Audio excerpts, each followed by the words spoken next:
Which one of y'all you want me to look at? What has the transition been like to be a college coach here at Miami? You know what? It's been a great transition because the people are great. You know, obviously I've known Coach Rick a long time.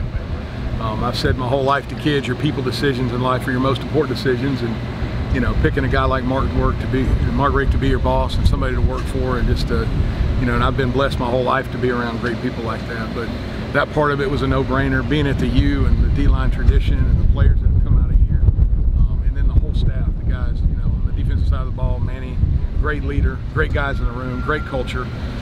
So we're having a blast, and you know, really just, I felt like it really didn't take long to fit in. So just a bunch of humble, hardworking guys, low ego, but a lot of fun so far. You've gone from let's see, high school to the NFL, right, to major college football. Had a cup of coffee before the Falcons with Georgia State. Yeah. Right, and a cup of coffee. It's an interesting trajectory. I mean, what's that been like for you? You know what? It's humbling. It's been, you know, I feel blessed. Wanted to get into college for you know, probably the last 5 or 6 years as a high school coach, but I was coaching my sons. I had 3 sons.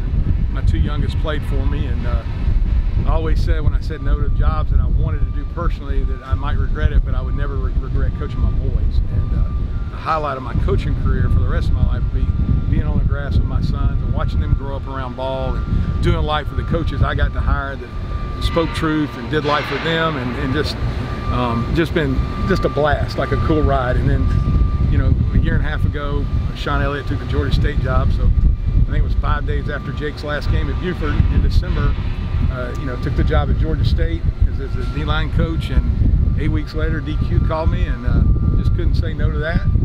And then, you know, a year later, here you are. So it has been an interesting trajectory, but I'm one of those guys. I don't think things happen on accident, and I'm excited to be here working for him, and excited to have the players that I got. I got great kids in my room, and I'm excited about the culture we're building in our room, and about what we're going to do here at the U. When you come in and these guys see, obviously, your history and know that you were in the NFL with the Falcons, I mean, how much did that just kind of help even open their eyes a little bit, because that's where they want to go? And yeah, I mean, I think it gives you, you know, instant credibility in ways, and it's how you present it to them.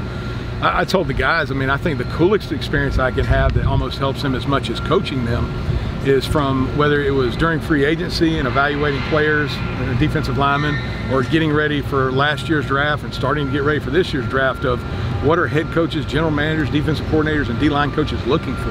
When they break you down as a player, what are those specific things? And, you know, I think I've already been able to share with my guys, hey, this is what you want it to look like, and this is why you want it to look like this. And then showing them NFL film, which all of us coaches do. It's been, you know, it's just a great tool of, you know, here's you doing it, here's them doing it, and it's been really fun the last 10 practices watching my guys improve a little bit every day. So what kind of foundation did Coach Cool leave you? How do you feel about the group? Yeah, I feel great about the group. You know, good kids.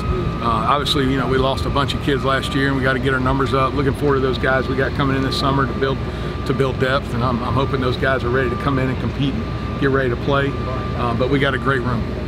Can you talk a little bit about them? Who's impressing you? Who do you feel you have a little bit more work to do with?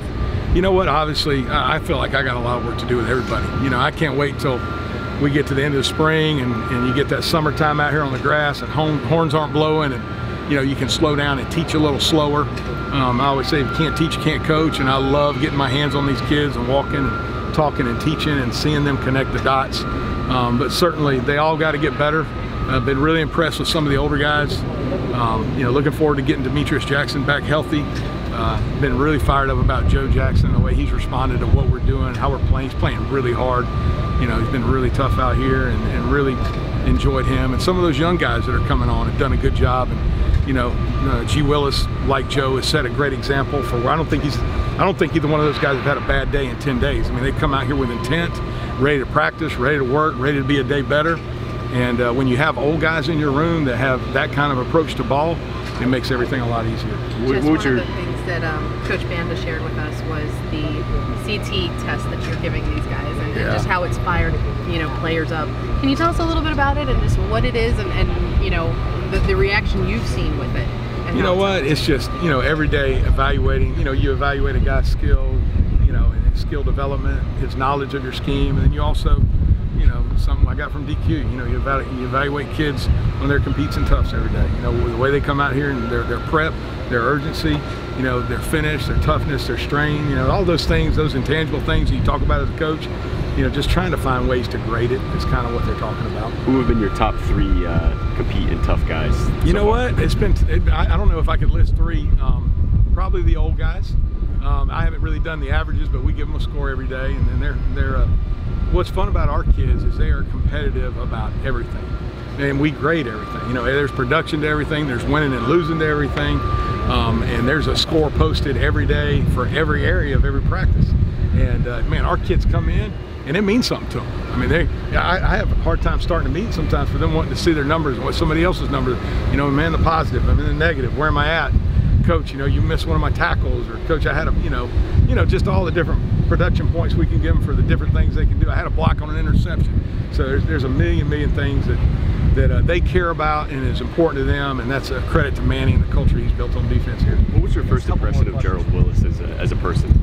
Golly, man, he's awesome. So much fun, loves the game, great personality, great student. Hard, you know, my first couple weeks here, they were finishing mat drills and watching him work on the mats and watching him strain. Just a real coachable spirit, you know, really been into what we're doing and been great to teammates. He's got a couple guys that he's looking after every day, so man, I just got nothing to praise for that kid. He's had a pretty rough... How's he doing? Because he's gone back. Yeah, he has a cool story. You know, Scott is, I know they've told me he's had injuries and played a little offense, but Scott's he is a tough kid, and he cares about football.